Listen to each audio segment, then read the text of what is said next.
What I'm seeing a shift toward with the CX-50 is moving away from why wouldn't you buy this Mazda to why should you buy this Mazda. And that's a subtle difference there. And that's not to say that there aren't people who the CX-50 will be a great car for. I do like it for a lot of different reasons. But it's not a perfect home run, slam dunk, no-brainer the way previous Mazdas have been. Hey everybody, it's Charlie from Daily Motor. And we've been driving the 2024 Mazda CX-50. And right off the bat, in this Meridian Edition trim here, this is the first Mazda that I wouldn't recommend. So let's go for a drive and talk about why. We've already reviewed the CX-50. It came out last year as a complement to Mazda's already existing compact crossover, the CX-5, which has been spoken about ad nauseum here at Daily Motor. It is one of our favorite cars for as many drivers as possible. It really does fit a whole ton of different niches. It gets decent fuel economy, it's very reliable, it looks good, it's got good tech, great sound system, good price. Love the CX-5.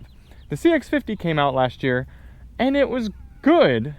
It did some things better than the CX-5, some things not as well.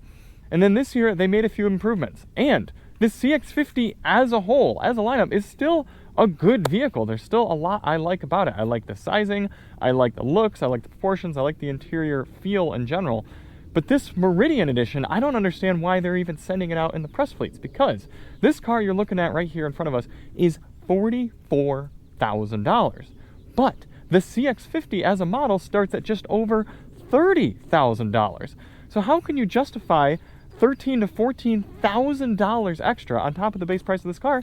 And this isn't even the top model. There are nicer, better equipped models than this one. This one does not have a 360-degree camera.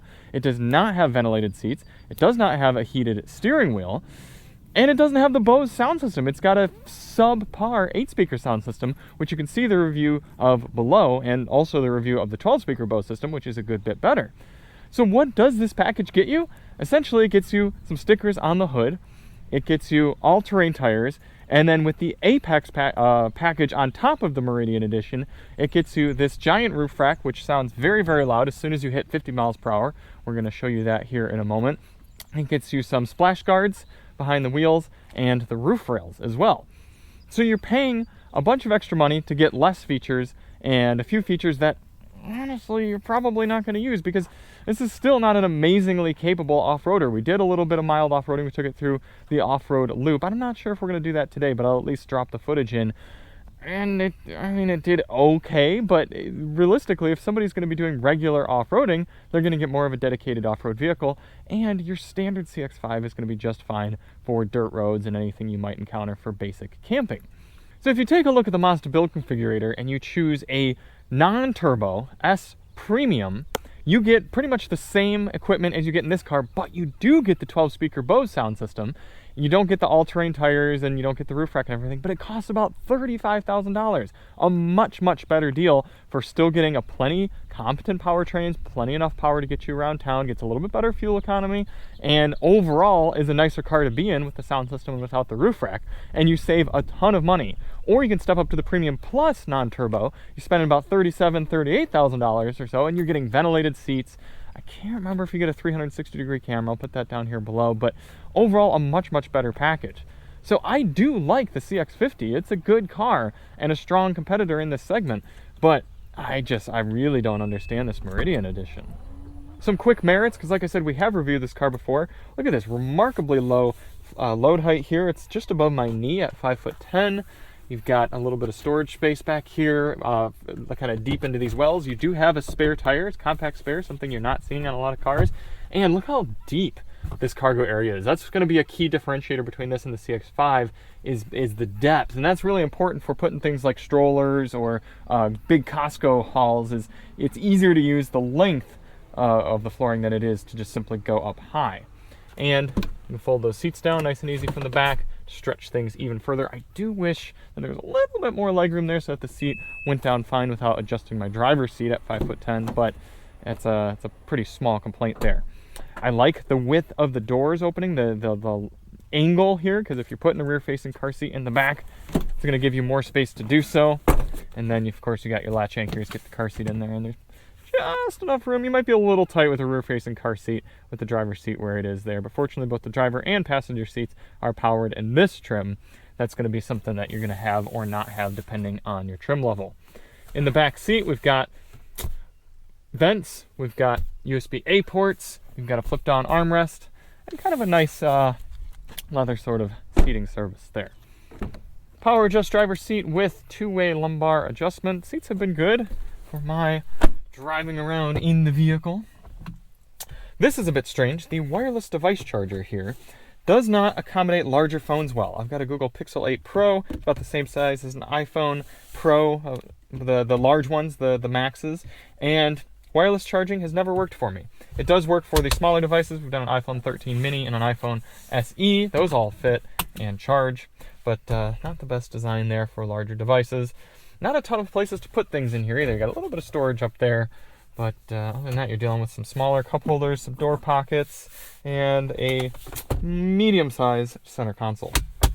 If you aren't particularly familiar with Mazdas at this point here in 2024, something you got to know is that they focus more on a general feel and aesthetic than they do on pushing the boundary for technology. So up in front of us, we have a very nice looking, more traditional-esque gauge cluster layout, but you're not getting things like navigation instructions right there built in, or something like you get in the Tucson where the higher trims, you turn your blinker on, you get a little camera monitor screen that comes up. So you got to be someone who's a little bit more interested in a nice kind of crispy and visually and tactilely as appealing sort of place to be, rather than something that's technologically forward and a little bit more utilitarian. That turbocharged motor is putting out 310 pound-feet of torque, and for those of you who that means nothing to, we got to know is that is essentially a class-leading amount of low-end grunty power, and it's going to make this car feel strong getting off the line and leaving stoplights and stop signs. But on the flip side, I have noticed jumpiness in the accelerator, so that is something that I wish they could smooth out.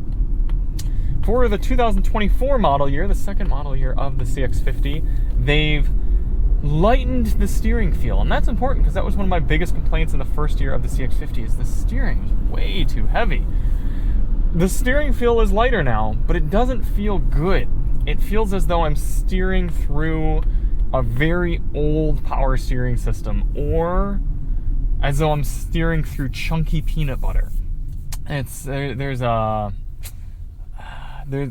lack of smoothness. It's like like I'm still having to kind of force the steering wheel to do what I want. It's just easier to do it than it was the previous car. So it's an improvement, but it doesn't feel good.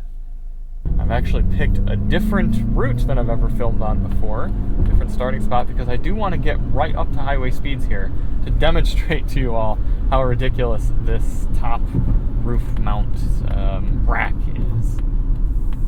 And don't get me wrong, if you want that, then by all means, I mean, you need it for storage or whatever, yeah, you're willing to have some extra noise, but I really don't think it's a good idea unless you're deliberately going to be using it regularly.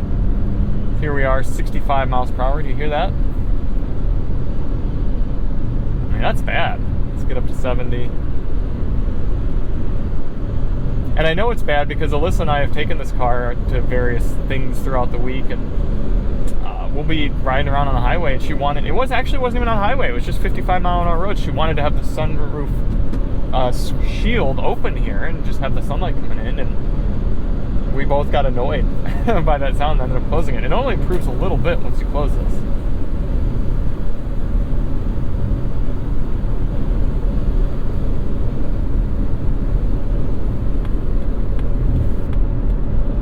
See, now it's closed. It's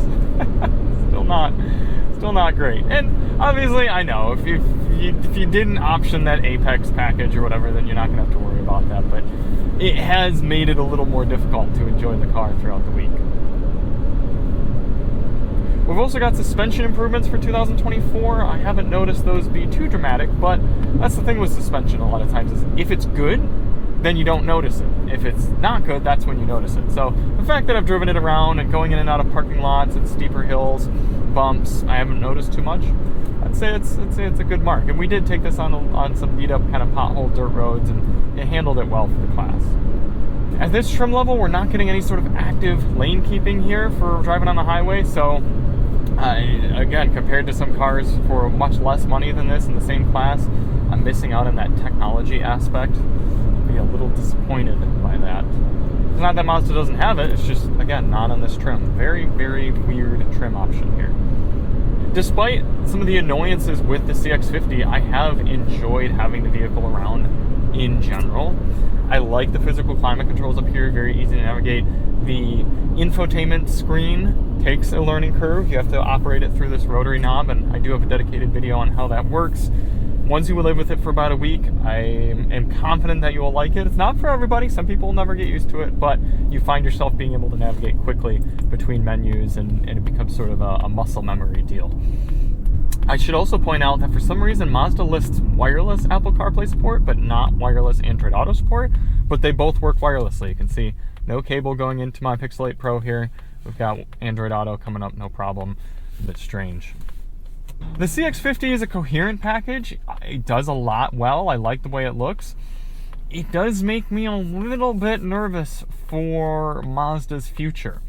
Anything developed by Mazda in the 2000s or 2010s was this remarkably solid, drivers-focused sort of everyday usable vehicle. It didn't try anything super crazy from a powertrain standpoint, or from a technology standpoint, or from any sort of nothing pushing the envelope. But it was a very useful and satisfying product. Anything like the Mazda 3, the Mazda CX-5, the Mazda CX-9, the Miata, they're all good, solid vehicles that if you care about cars, you want to drive. You enjoy them from a daily standpoint, you enjoy them from an enjoyment standpoint on like a weekend sort of drive. Now we get to the CX-50 and the CX-90 and the CX-70, and I'm starting to get a little bit more nervous about the mixture of interior materials, driving experience, powertrain choices. It does seem as though they're trying to be a little bit more what a mentor of mine called clever by half. They're sort of trying to trick you into thinking they're this really premium product, but you do notice the cost cutting. You notice in some of the things you touch and feel and use that you're going, okay, I could forgive this at $35,000, but now creeping up toward $45,000. I mean, I could get myself into a super basic Lexus NX for not much more, or something like an Acura RDX, and that does genuinely feel like a more premium product. What I'm seeing a shift toward with the CX-50 is moving away from why wouldn't you buy this Mazda to why should you buy this Mazda. And that's a subtle difference there. And that's not to say that there aren't people who the CX-50 will be a great car for. I do like it for a lot of different reasons. But it's not a perfect home run, slam dunk, no-brainer the way previous Mazdas have been. And a big part of that is going to be the lack of any sort of electrified powertrain option. We are starting to see plug-in hybrids. Ooh, look at that, a little Holden badged SS there. That's pretty cool. Talk about a driver's car. We are starting to see electrified options with the CX-70 and CX-90. Got the plug-ins. Very happy to see that. But I'd rather see them focus less on this 2.5 turbo and more on something like a 2.5 hybrid that gets you a little bit of extra grunt away from stoplights the way this turbocharged motor does, but also saves you fuel and therefore costs in the long run with some sort of hybridized option. Doesn't even need to be a plug-in hybrid, just a nice, good, solid hybrid. I'll drop some of our off-road footage here. Like I said, we tried one of the steeper sections of our kind of quick off-road test, and like I said, it did fine, but a lot of SUVs are going to do fine. It doesn't excel the way something like a more dedicated off-road version of a compact crossover will do.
Before we wrap up, we do have to put the CX-50 Meridian Edition on the Daily Motor Leaderboard. Right now, EV9, Ioniq 6, and Prius are still leading the way. They've been on there for a minute. I have been disappointed in this car, thoroughly disappointed. It's still good, though. But being the Meridian, it's going right here below the... No, actually, even below the F250. Above the GLS 450. Why is the GLS 450 so low? I guess just because it costs so much. I gotta be confident in my rankings, I guess. But this car doesn't speak to me at all. Yeah, it costs too much, and the roof rack is unnecessary, and it's not as nice inside as it should be, and it doesn't feel as nice to drive. It doesn't feel adventure-y or anything. Yeah, it's even the F250 had a little bit more character, and so did the S4. I do like to see that Mazda is listening and taking feedback from the reviewers and from their customers and from whomever else who decided that the steering was too heavy in the first year of the CX-50. I like to see those improvements, and I'm still a supporter of Mazda. I still like the cars. I just don't agree with this Meridian Edition. So thank you all so much for watching. If you do want to see more on the CX-50, check out our review from the 2023 model. That one did not have this equipment and was better in general. And we've got all our videos on the infotainment system, the 2 sound systems. Check all that below. And we'll see you on the next one. I'm Charlie from Daily Motor, and as always, drive on.